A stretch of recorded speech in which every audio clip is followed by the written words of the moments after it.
వాటి పరిస్థితి బాగుండదు. అవేం చేసినా వాటికి అర్థం గాదు. అలాంటివి మీరెక్కడైనా ఉంటే గూగుల్‌లో సెర్చ్ చేయండి. లేకపోతే మీ కర్రలతో కొట్టడం గానీ, చంపడం గానీ చేయకండి. అవి మనకు ఎలాంటి హానినైతే చెయ్యవు. బట్ మన జాగ్రత్తలు మనం తీసుకోవాలి. ఈ చిన్న చిన్న hi friends, welcome back to my channel. నేను మీ భార్గవ్. ఈరోజు కంటెంట్ ఏంటి అంటే, మీరు నైట్ అయినా సరే, పగలైనా సరే, బైక్‌లో అయినా సరే, కార్‌లో అయినా సరే వెళ్తున్నప్పుడు కుక్కల వల్ల మీరు ఇబ్బంది పడుతున్నారా? సో, దీని గురించి మీకొక చిన్న ట్రిక్ చెప్తాను. ఈ వీడియో లాస్ట్ వరకు చూడండి.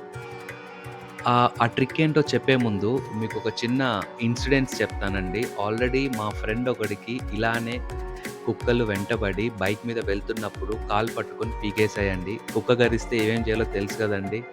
బొడ్డు చుట్టూ ఇంజెక్షన్‌లు ఇస్తారు. లేకపోతే ట్రీట్మెంట్ అనేది వేరేలాగుంటుంది. అండ్ అలా కుక్క ఎప్పుడైతే కాళ్ళు పట్టి పీకేసిందో, ఇంక బయట తిరగాలన్నా ఆ భయం అలానే ఉంటుంది. కాకపోతే గుంపులుగా కుక్కలున్నప్పుడు మనం వెళ్తుంటే అవి మన మీదకొచ్చేసి పట్టుకొని మన మీదకి దూకాలని ట్రై చేస్తాయి. దానికి ఒక చాలా సింపుల్ ట్రిక్ యూజ్ చేస్తే చాలు. వాటిని కొట్టనవసరం లేదు. ఆగి వాటి వెంటబడి కొట్టనవసరం లేదు. చంపనవసరం లేదు. చాలా సింపుల్ ట్రిక్. అదేంటో మీకు చెప్తాను.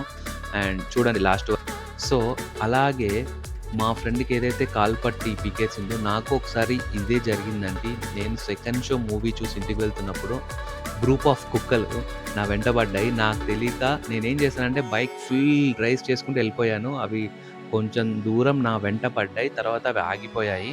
బట్ నాకు గూడా అది తెలియలేదప్పుడు. బట్ ఆ ట్రిక్ ఏంటి అంటే, మీరు ఏ టైంలోనైనా సరే, కార్‌లో ఉన్నా సరే, బైక్ మీద ఉన్నా సరే, మీరెప్పుడైతే లాంగ్ విజన్‌లో దూరంగా ఉన్నప్పుడు కుక్కల్ని చూస్తారో, మీ బైక్‌ని ఫస్ట్ స్లో చేసేయండి.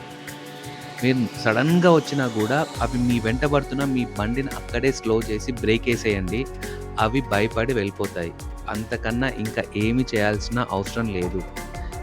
నేనెందుకు ఈ వీడియో చేస్తున్నానంటే, చాలామందికి తెలీదు. అండ్ చాలామంది స్పీడ్‌గా వెళ్ళిపోవడం నేను చూశాను. కొందరిని పట్టుకోవడానికి వెళ్తాయి. కార్‌లో అంటే అవి ఏం చేయలేవు. బట్ కార్ వెంట గూడా అవి వెళ్ళకుండా కార్‌ని గూడా అక్కడే జస్ట్ బ్రేకేసి స్లో చేశామంటే అవి ఆగి వెళ్ళిపోతాయన్నమాట. అంతకన్నా ఇంకా ఎలాంటి ప్రాబ్లమ్ హానికరమైతే అవి మనకు చెయ్యవు. ఈ యొక్క చిన్న ట్రిక్ వాడి మీరు ట్రై చేసి చూడండి. అండ్ ఈ కుక్కల గురించి టాపికొచ్చింది కాబట్టి అందరికీ ఒక స్మాల్ రిక్వెస్ట్ అండ్ సజెషన్ అండి. చిన్న పిల్లల్ని షాప్స్‌కి గానీ, ఆడుకోవడానికి గానీ ఒంటరిగా బయటికి పంపించకండి. ఎప్పుడైతే కొన్ని కుక్కలు మీరు ఆల్రెడీ వీడియోలో చూస్తున్నారు. వాళ్ళని చాలా ఇబ్బంది పెడతాయి చిన్న పిల్లల్ని.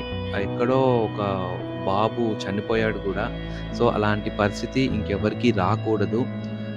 సో, మీరు ఎమర్జెన్సీలో ఎప్పుడైనా పంపాల్సి వస్తే వాళ్ళతో పాటు ఒక స్టిక్, ఒక కర్ర ఇచ్చి పంపించండి. అవి చూసి అవి భయపడుతుంది. కుక్కలు భయపడతాయి ఆ స్టిక్‌ని చూసి. లేదంటే అసలు అలౌ చేయకండి. ఎందుకంటే బాబు గాని, పాప గాని చిన్నగా ఉంటారు. ఒక్కసారి గుంపుగా వచ్చి కుక్కలు పైన పడినప్పుడు వాళ్ళు ఏం చేయలేరు. సో, సాధ్యమైనంత వరకు ప్లీజ్ అవాయిడ్ చేయండి. అలా పంపకండి. నేను పాసిబుల్ అయితే ఒక వీడియో గూడా పెడతాను. ఈ వీడియో మధ్యలో ఒక బాబుని ఎలా ఎంటపడ్డాయనేది. తర్వాత పక్కనున్న ఇంట్లో నుంచి బయటికొచ్చేసారు పెద్దవాళ్ళు. అప్పుడు వాళ్ళు ఆ బాబుని కాపాడారనమాట.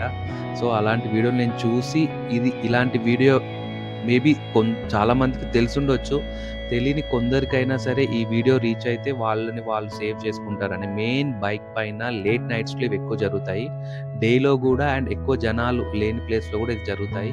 సో, చాలా జాగ్రత్తగా ఉండండి. Be careful. సో, ఇంకొకటేంటి అంటే కుక్కలు మనల్ని ఏమి చెయ్యవండి.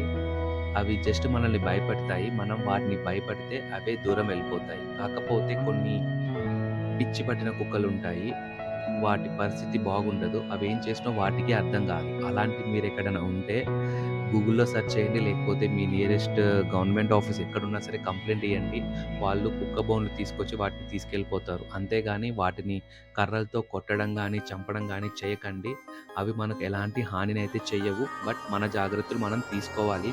ఈ చిన్న చిన్న ట్రిక్స్, టిప్స్ వాడడం వల్ల అండ్ నా వీడియో వేరే వాళ్ళు చూడడం వల్ల ఇద్దరు ముగ్గురు సేవ్ అయినా సరే నాకది చాలా సంతోషం అనమాట. ప్లీజ్ ఈ వీడియోని అందరికీ షేర్ చేయండి.